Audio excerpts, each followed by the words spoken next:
오늘이 8.15 광복주의를 또 우리가 맞이하게 됩니다. 사실 우리 이 대한민국 역사 속에서 일제강점기의 그 시기가 참 우리나라에게서는 큰 시험이었습니다. 그렇지만 하나님의 은혜죠. 우리의 이 대한민국의 해방도 정말 하나님의 은혜입니다. 강대국에 의해서 우리가 큰 고통을 당했지만 또 강대국에 의해서 또 자유함도 얻게 된 것은 분명합니다.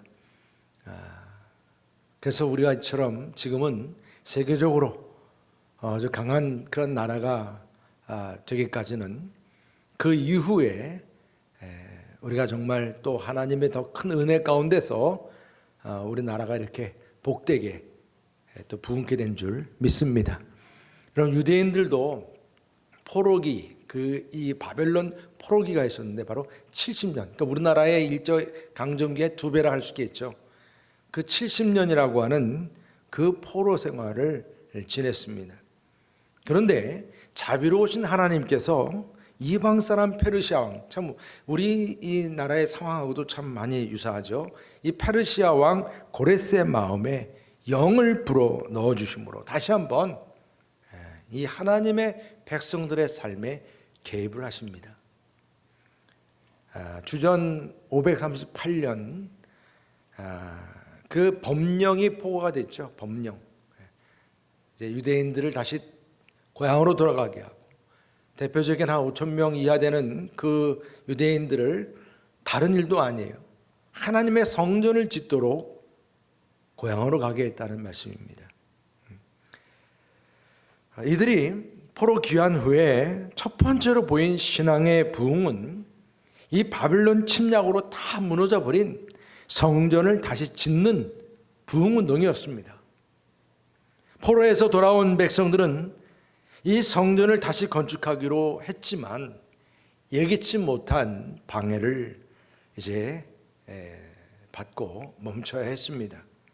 그런데 문제는 18년 가까이 지나도록 백성들은 성전 짓는 일을 포기한 채 성경 말씀에 보면 자기들의 집만 잘 짓고 살았다 했습니다.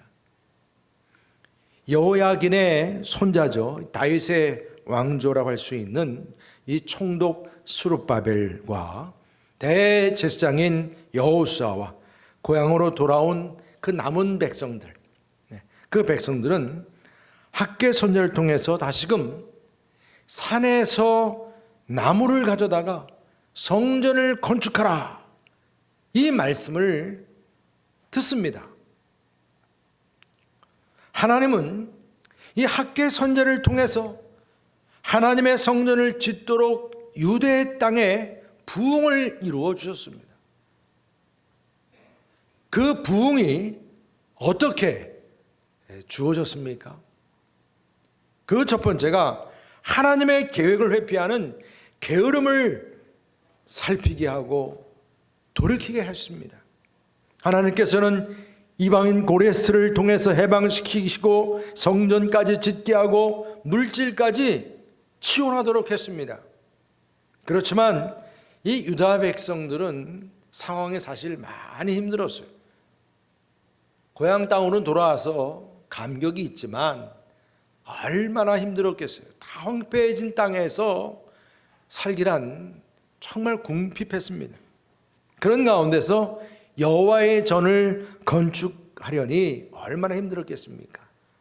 그러다가 이렇게 성전을 짓는 것에 대한 주변에 사는 사마리아인들의 방해를 빌미로 삼아서 옳다고 나는 그런 마음으로 성전을 이제 짓는 그 시기가 아직 이르다, 이런 생각을 가지면서 변명하면서 성전을 짓지 않았습니다. 그들 마음에 하나님의 경영하심을 인정하지 않고 오히려 자기들의 계획과 뜻을 우선으로 여기면서 살았습니다.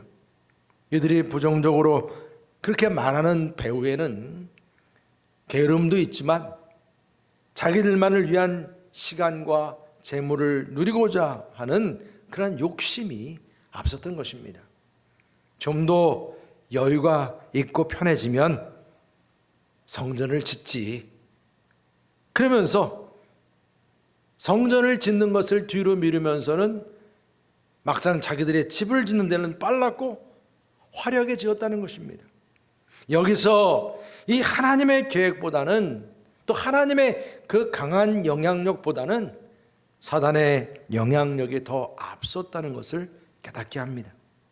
하나님께서는 이러한 유다 백성들을 두고 아주 진지하게 반복하면서 자신들의 행위를 살피라, 자신들의 행위를 살피라, 이렇게 말씀하면서 그들의 돌이킴을 선포하셨습니다. 이것이 이 유대 백성들의 부흥을 위해서 하나님께서 첫 번째로 보이신 말씀이었습니다. 그리고 또한 신앙의 우선순위를 바로 세웠습니다. 학개 선지자는 핑계를 내면서 주님의 전을 세우기를 게을리하는 백성들에게 뭐라고 질문합니까? 너희가 이때에 판벽한 집에 거하는 것이 합당하냐? 판벽하다고 하는 것은 화려하다, 그런 의미가 있다고 그랬습니다. 너희들만 좋은 집에 살면서 하나님의 전을 이처럼 벌어줄 수 있느냐는 거예요. 하나님께서 좋은 집에 사는 것을 무조건 나쁘다고 말씀하시는 게 아니에요. 문제는 뭡니까? 신앙의 우선순위입니다. 지금은 하나님의 성전이 우선 세워져야 할 때임을 말씀합니다. 성전을 지으려고 고향 땅에 돌아왔지만은 여러 가지 핑계로 인해서 벌써 18년 가까이 성전을 짓지 못하고 그 성전의 터는 황폐해져 버렸습니다. 하나님의 집을 방치하면서 황폐해졌는데도 이 유대인들의 입에서는 내가 하나님을 믿는다, 하나님을 예배드린다, 이렇게 말을 하니 그 믿음이 얼마나 의심이 되었겠습니까? 하나님의 성전은 우리 성도님들의 믿음을 그대로 보여주는 모습이라고 믿습니다. 우리 여러분교회 모습도 마찬가지입니다. 우리들의 모습이 우리들의 신앙의 모습이기도 합니다. 그래서 신앙의 이 우선순위가 잘못된 그 백성들에게 어떤 결과가 주어졌습니까? 삶의 만족이 주어지지 않았어요. 밑빠진 독이 되었다는 거예요. 또 바라는 대로 되지 않았어요. 그들이 많은 것을 얻으려고 했지만 결국 얻어지는 건 작은 것이었는데 그 작은 걸 줘도 하나님께서 훅 불어버렸다 그랬어요. 한재가 덮치고 모든 분노가 그쳐졌습니다. 그래서 하나님께서는 우선순위를 바로 하라, 이 말씀을 주셨습니다. 그리고 하나님의 부흥을 위해서 하나님의 말씀을 청종하게 하셨습니다. 하나님께서는 게으름에 빠져있고 우선순위에 문제가 있는 백성들을 향해서 자신들의 행위를 살펴보라 그랬어요. 살펴보라. 하나님께서는 유다 백성들이 다시금 회복되는 비결을 알려주셨어요. 자기들의 그 행위를 살펴보면서 하나님의 그 말씀을 우선적으로 청종하는 삶을 살라고 말씀하셨어요. 하나님께서는 유다 백성들의 회복을 위해서 우선 해야 할 일이 무엇인지를 알려주었습니다. 먼 곳이 아니고 그냥 가까운 곳에 지금 있는 그 산에 있는 나무를 가져다가 성전을 건축하라는 거예요. 이것이 하나님의 기쁨이고 하나님께 영광이고 우리의 심령이 다시금 부흥하게 되는 비결이라고 말씀하셨습니다. 주님의 전을 호화롭게 세우라는 게 아닙니다. 그냥 동네에 있는 산에서 나무를 가져다가 일단 성전을 짓는 일에 먼저 시행하라는 거죠. 순종하라는 것입니다. 이 말씀에 대해서 하나님의 백성들이 어떤 반응을 보였느냐는 거예요. 오늘 말씀 속에서 신앙의 부흥이라고 하는 것은 바로 하나님의 말씀에 대해서 겸손하게 순종하는 것부터 시작하게 됨을 믿으시길 바랍니다.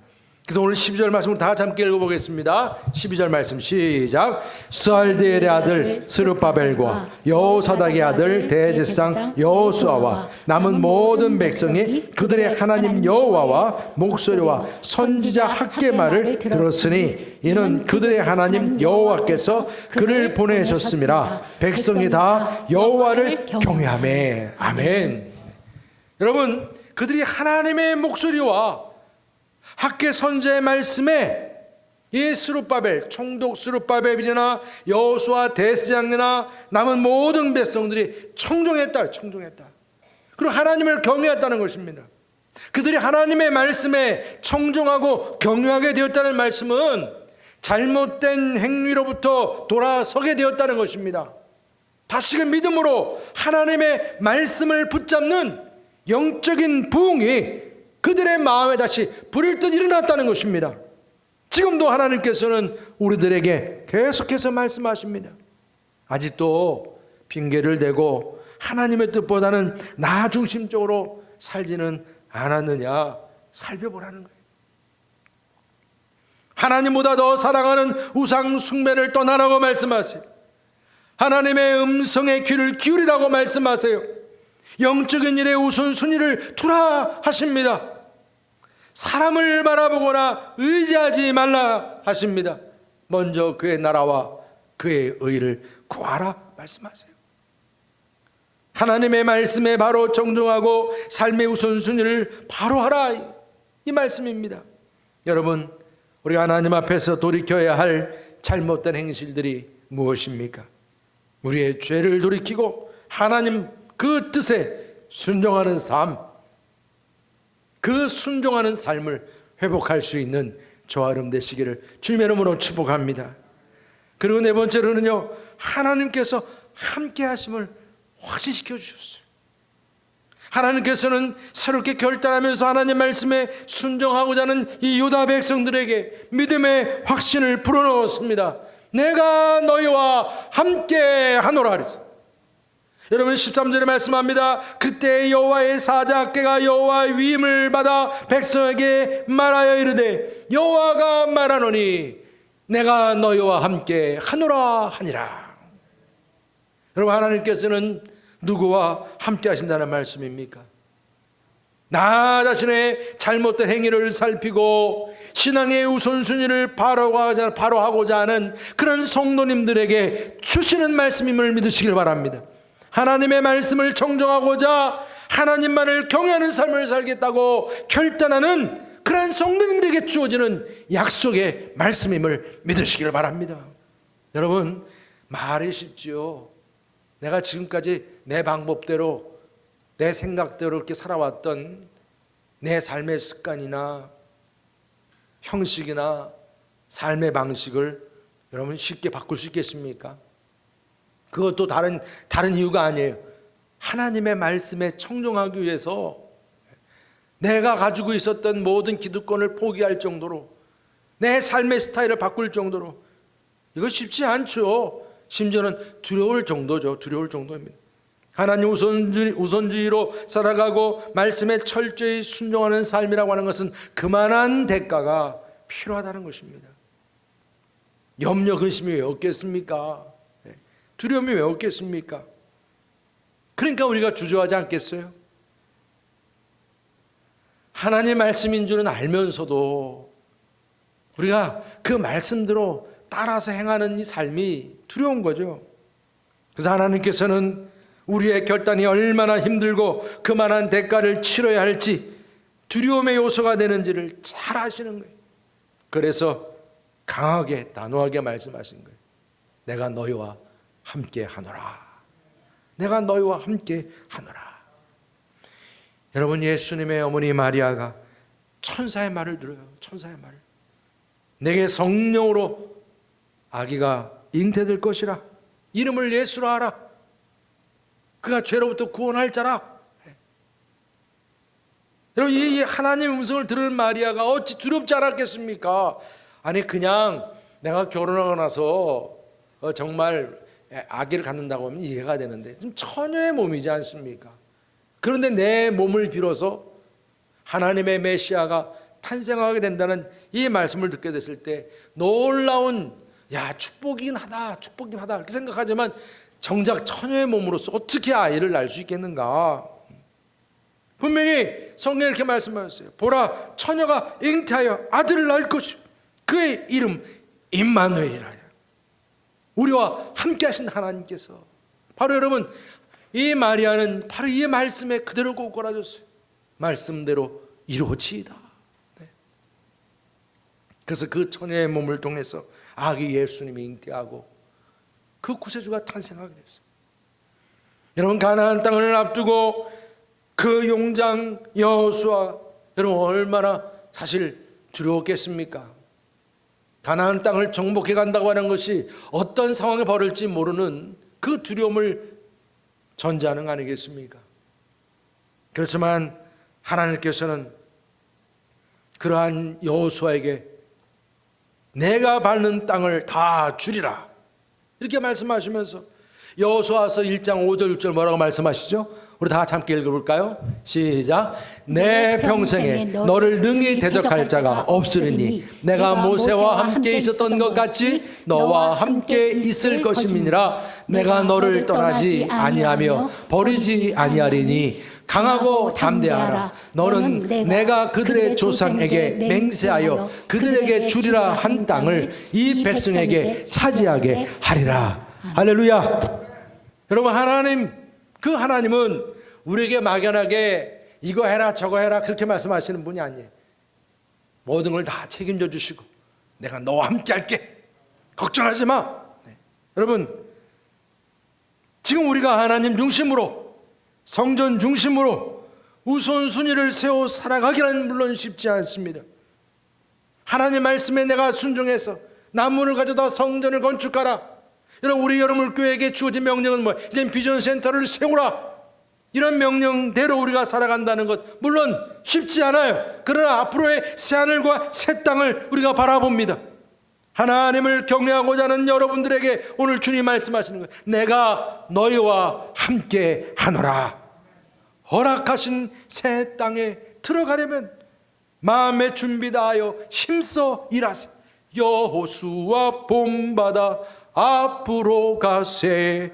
우리 거할 저소는 주님 품일세. 할렐루야. 여러분, 우리가 어떤 상황에서도 우리가 거할 저소는 내가 너희와 함께 하리라 말씀하신 주님의 품임을 믿으시기를 주님의 이름으로 축원합니다. 이것이 주님의 부흥을 이루게 한 말씀이었습니다. 그럼 마지막으로는 모든 백성을 감동시켰습니다. 하나님께서는 하나님의 성년을 재건하는 하나님의 부흥을 이루기 위해서 지도자들과 백성들의 마음을 감동시켰어요. 감동. 우리 14절 15절 다 같이 함께 읽어보겠습니다. 14절 15절 시작. 여호와께서 스알디엘의 아들 유다 총독 스룹바벨의 마음과 여호사닥의 아들 대제사장 여호수아의 마음과 남은 바 모든 백성의 마음을 감동시키심에 그들이 와서 만군의 여호와 그들의 하나님의 전 공사를 하였으니 그때는 다리오 왕 제2년 여섯째 달 24일이었더라. 아멘. 여러분, 하나님께서는 이스라엘의 아들 스룹바벨 총독과 여호사닥의 아들 여호수아 대제사장과 남은 모든 백성들의 마음을 성령으로 감동시켰습니다. 마음을. 하나님의 부흥을 이루는 데는 바로 우리들의 마음이 성령의 감동을 받아야 함을 믿으시기를 바랍니다. 이 감동은 세상적으로 우리가 받는 감동들과 달라요. 드라마를 봐도 막 눈물을 흘리잖아요. 감동받아서. 우리 주변에 어떤 참 정말 아름다운 이야기를 들어도 우리가 감동을 받잖아요. 이번에 도쿄올림픽에서도 많은 감동 이야기들이 있었어요. 그 중에서 여러분, 그 우리나라 높이뛰기 선수 누구죠? 우상혁 선수. 여러분, 그 우상혁 선수에게 또 참 감동적인 이야기가 있어요. 저는 그 선수의 그 높이뛰기를 다 봤어요. 여러분 다 보셨죠? 그 우상혁 선수의 모습 보면 그렇게 미소를, 저렇게 지금 화면에서 보여주는 것을 미소를 띠는 그 모습, 그러면서 계속 자기를 격려하는 메시지죠. 운동선수들 보면 혼자 막 쭈글쭈글 대면서 자기를 이렇게 격려하는 말들을 많이 하는데, 조상혁 선수도 그렇게 상혁아 괜찮아, 잘할 수 있어 막 이러면서 높이뛰기를 하는데, 정말 더 우리들에게 감동했던 것은 무엇입니까? 그가 어렸을 때 자동차의 발목을 치여가지고 남들보다 한쪽 발은 좀 짧대요. 그냥 말 그대로 정상적인 두 발로 뛴 것도 아니에요. 그런데도 세계적인 선수들과 함께 높이뛰기를 했다는 거예요. 와, 그러면서 한국의 신기록도 냈고, 그리고 전 세계에서 4위로 엄청난 그런 성적을 냈습니다. 정말 감동의 감동이었죠. 그런데 오늘 하나님께서 성전을 짓도록 유다 백성들의 마음을 감동하게 한 차원은 이런 세상의 감동과 차원이 다르다는 것입니다. 이들은 하나님의 성전을 짓기 위한 하나님 말씀에 순종하는 부흥이고, 그에 따르는 흥분된 감동입니다. 자신의 잘못을 깨닫고 자신의 삶의 우선순위가 바로 서고 삶의 목표가 바로 세워지는 성령의 감동입니다. 그렇게 핑계뿐이고 불순종했던 그들의 삶을 말입니다, 훅 불어서 빈털터리가 되게 하셨던 그 성령님께서 다시금 그들의 삶이 돌이켜지고 성전을 다시 건축해보자는 그들 마음에 다시 훅 하고 불었을 때에 그들에게 성령의 감동이 일어났습니다. 같은 훅을 불어도 차원이 다른 거예요. 네? 불길 같은 성령의 그 대각성의 부흥처럼 말입니다. 하나님께서 흙으로 빚은 아담에게, 생명이 없던 아담에게 훅 하고 루하의 그 영을 불어넣었을 때 생명이 살아났듯이 말입니다. 그러한 성령의 감동이 지금 이 유다 백성들에게 임하게 됨을 믿으시길 바랍니다. 이제 여러분, 우리들의 마음에도 성령의 감동이 일어나면서 정말 우리의 삶 속에서, 우리의 신앙생활 속에서 내가 무엇을 먼저 해야 할지, 어디로 가야 할지, 어떤 목표를 이루어야 할지 이제는 분명해질 수 있기를 축복합니다. 아무리 주변 정세가 힘들고 코로나가 힘들어도 이제는 더 이상 핑계할 수 없는 믿음의 감동이 다시금 우리 안에 불일 듯 일어날 수 있기를 축복합니다. 그래서 요엘서 2장 28절에 이렇게 말씀합니다. 그 후에 내가 내 영을 만민에게 부어주리니 너의 자녀들이 장래일을 말할 것이며 너의 늙은이는 꿈을 꾸며 너의 젊은은 이상을 볼 것이며, 하나님의 영이 우리에게 임할 때, 성령의 감동이 우리에게 주어질 때 이처럼 장래일이 주어지고 늙은이가 꿈을 꾸게 되고 젊은이가 이상을 보게 된다.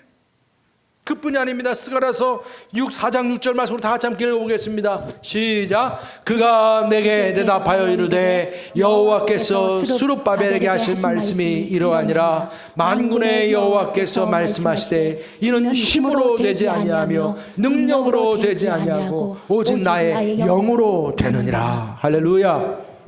여러분, 부흥이라고 하는 것은 이처럼 하나님의 성령의 능력이 이 땅에 임하고 우리 마음에 임할 때에 주어지는 역사임을 믿으시기를 바랍니다.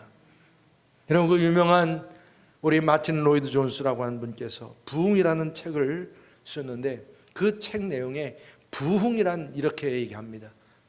부흥이란 하나님의 그 백성을 찾아오시는 일입니다. 하나님이 찾아오시는 거예요. 천국의 나날들이 이 땅 위에 임하는 일이고 생명이 하나님의 백성에게 한없이 넘쳐나는 일입니다. 너무 멋지죠. 부흥은 그렇습니다. 이 같은 부흥의 증거가 1735년 유명한 경건주의자 조나단 에드워즈, 그를 통해서 일어났어요. 여러분, 이분은 미국의 매사추세츠주 도샘턴 그 작은 도시에서 그 교회 안에서 그 마을에 부흥이 일어난 것을 이렇게 표현을 했어요.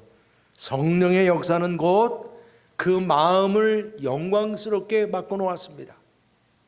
그래서 연이어 찾아온 봄과 여름에 그 마을은 하나님의 임재로 충만했습니다. 거의 모든 집마다 하나님이 계시는 표시가 나타났습니다.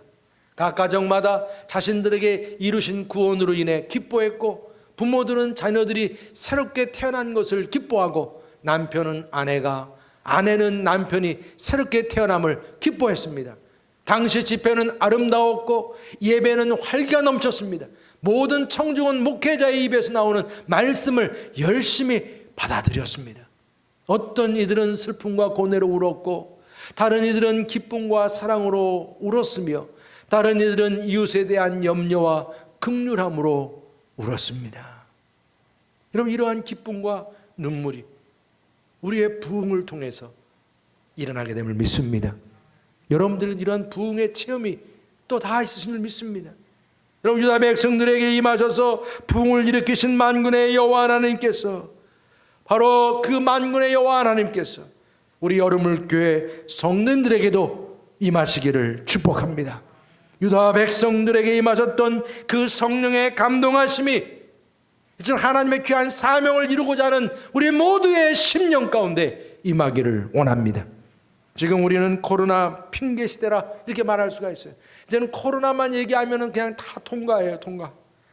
예배가 이렇게 셧다운 되어서 온라인 그런 시대가 되고 말았어요.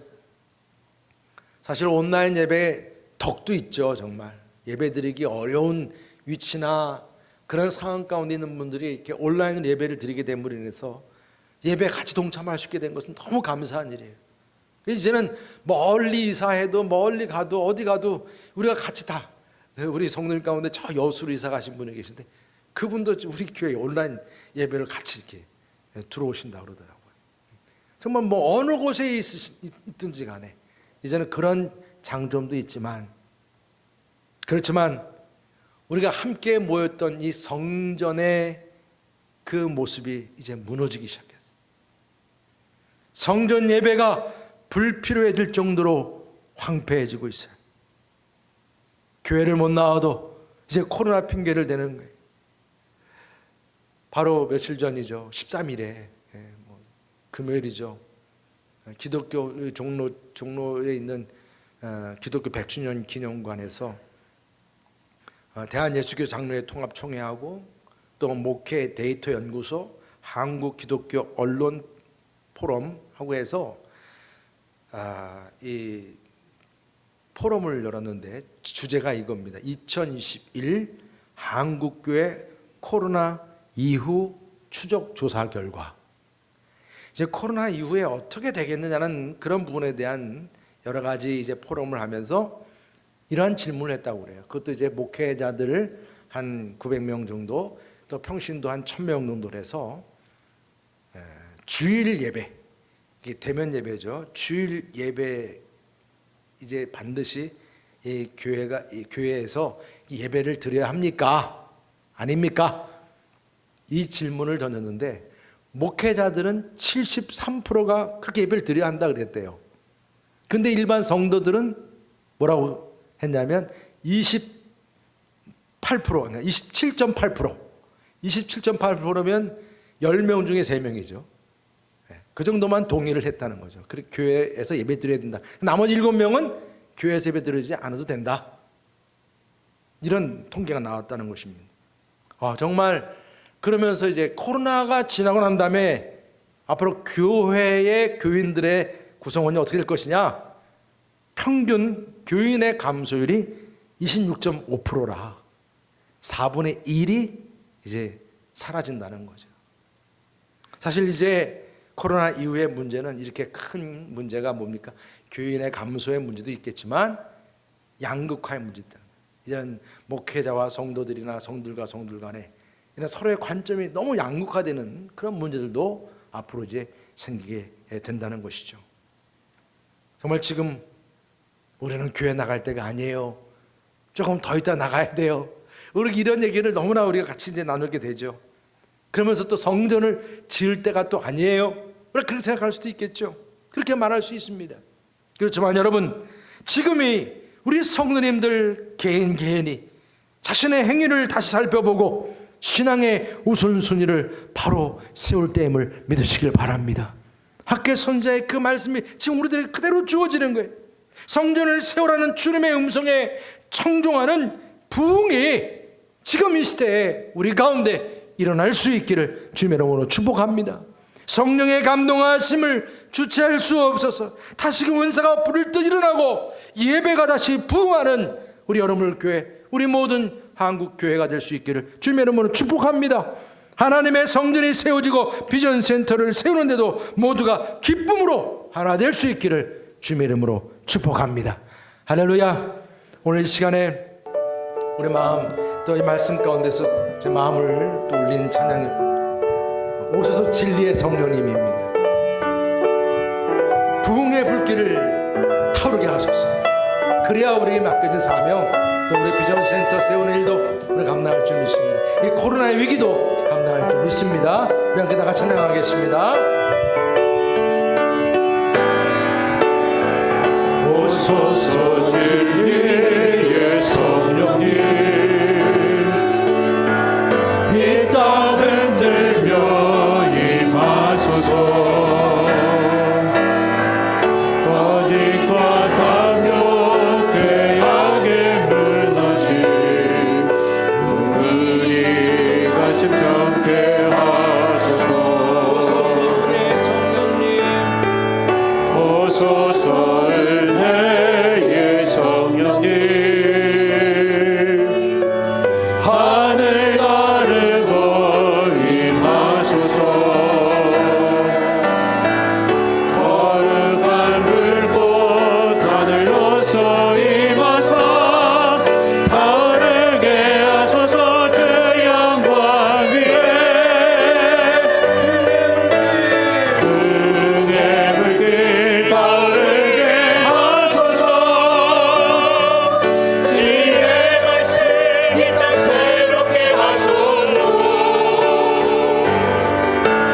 은혜의 강물 흐르게 하소서.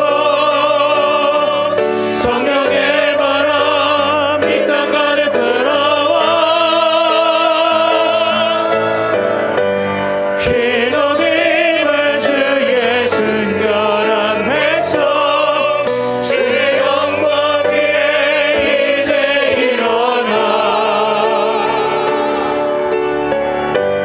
열방을 치유하며 행진하는 영광의 대안을 드소서.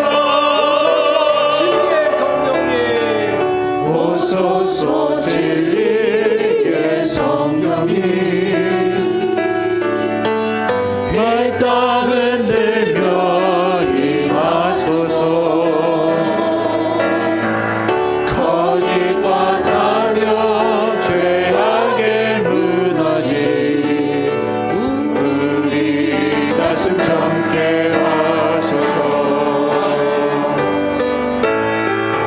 오소서 은혜의 성령님,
약한 약을 먹게 됐을 때 그 약의 효과가요 우리 몸 안에 막 일어나는 것을 우리가 느끼게 됩니다. 뭐 바이러스든지 어떤 뭐 알러지든지 막 이런 것들이 날 때 막 우리 몸에서 막 그런 것에 대한 반응을 느끼는 것처럼 여러분 성령의 역사도 우리를요 강권함을 믿으시기 바랍니다.